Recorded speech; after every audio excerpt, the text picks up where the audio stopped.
If you're coming to After Effects from a traditional design or photography background, you're probably already familiar with Photoshop. And that's one of the tools I recommend most when people are getting started with After Effects.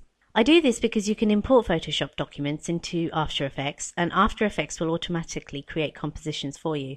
So it saves you a step in trying to create the compositions again in After Effects. But there are some things that you need to be aware of when you're preparing your files to move from Photoshop to After Effects. And to explore that, let's actually open a Photoshop document. Navigate to your exercise files in the footage folder in the 01 PSD folder. Let's double click on the training swoosh.psd file. That will open the file in Photoshop. I'm currently recording this in Photoshop CS6. So if you're using a different version, things might look a little different, but the overall function should remain the same. Now, if your interface doesn't look like this, you'll want to reset the workspace. Go up to Window, Workspace, and make sure Essentials is chosen. Or if it still looks different, go ahead and reset your Essentials workspace. Now I want to analyze some of the layers that we have in the lower right side of the interface. Top two layers are text layers. I know they are fully editable because I have that T icon to the left of the word. Just to double check which layer we're on, turn the visibility off and on, and you can see we have a text layer. I'm going to press Command plus, Control plus on Windows to zoom in a little bit here, and you can see that there's a subtle texture on this text layer. Now, if we look to right of the training layer in our layers panel, we can expand those options, and as you can see, we have effects. We have a color overlay, a pattern overlay, and a soft drop shadow. To see what any of those are doing to the scene, just go ahead and turn off visibility or turn it back on. Now, layer effects are a supported option for importing into After Effects, but not all of them function quite the way you would expect. To show you what I mean about that, we're going to jump back into After Effects. There's one other thing I just wanted to show you. We can collapse our training layer. Down towards the bottom, there's a swoop lines layer. Go ahead and select that, and I want you to pay attention.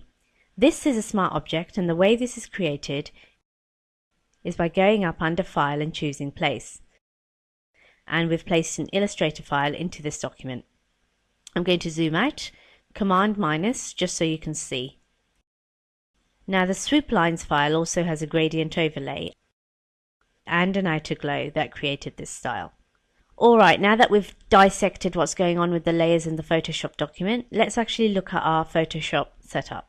If you go up under Image and choose Image Size, the document that we had created was 1280 by 720. Now notice there's no mention of frame rate or anything like that. These options were created by using one of the Photoshop presets. If you're unfamiliar with the presets, let me show you how to set one up. I'm going to click Cancel and go up under File and choose New.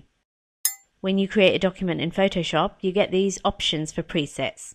Let's click on the first pull down where it says Clipboard and choose Film and Video. Under Film and Video, you can see we have a lot of different presets. If I click on this HD/HD TV preset, you can see we have standard definition presets for NTSC and PAL, and down towards the bottom we have full resolution film settings. Now the setting that we're going to use is the HDV/HD TV 720p setting. This gives me a document that is 1280 pixels across by 720 pixels high. If you look closely at this, you can see it has a frame rate specified of 2997.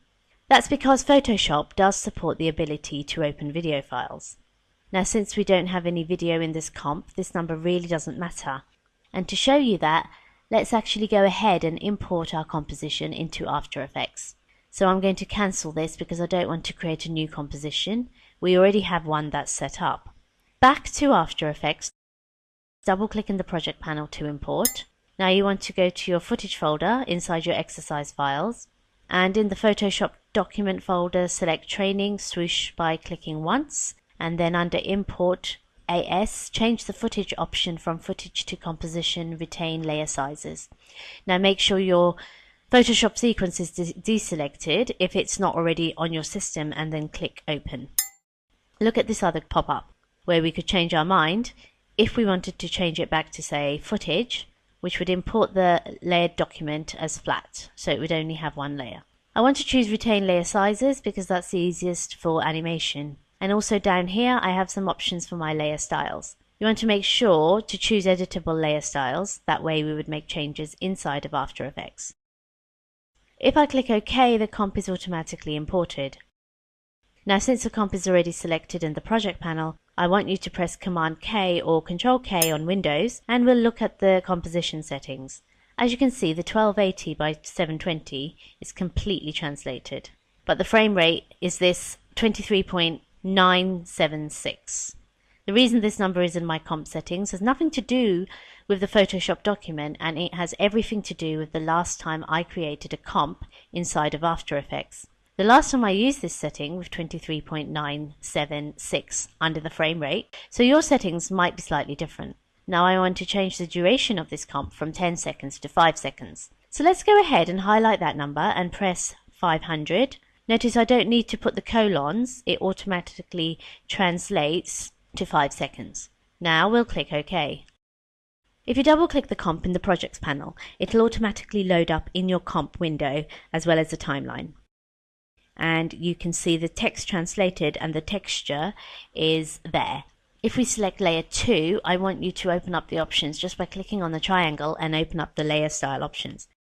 Under here, notice we have our drop shadow, our color overlay, and our pattern overlay. And you can turn the visibility off or on for all those different options. Now the interesting thing about pattern overlay is that it doesn't quite translate in terms of editable.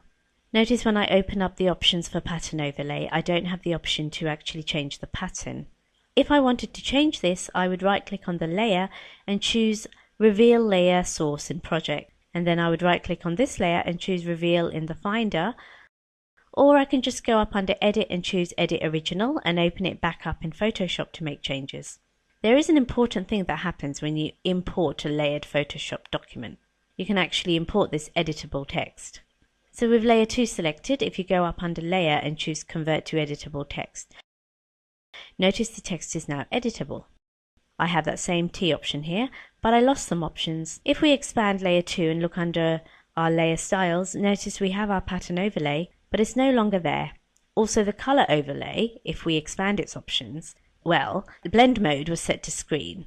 So if I just change that back to normal, you can see it's going to apply that dark color. So the color overlay worked. It's really just the pattern overlay that's problematic when you want to import it and then edit it or make your text editable. So just be aware of that when you're working with layered Photoshop documents. I'll go ahead and collapse layer 2. If we scroll down on our timeline, we can scroll down to any layers that are hidden. I want to select this swoop lines layer.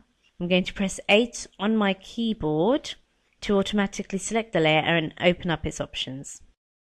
And if we open the layer style options, sure enough, we have our gradient overlay, and that's all set up as well as our outer glow. So if I change the magnification of my comp to fit up to 100%, you can see everything that I've imported from my Photoshop document has been brought into After Effects. You just need to be careful in terms of exactly which layer styles you want to use and manage whether or not they are editable in After Effects, or use the Edit Original command to make changes in Photoshop.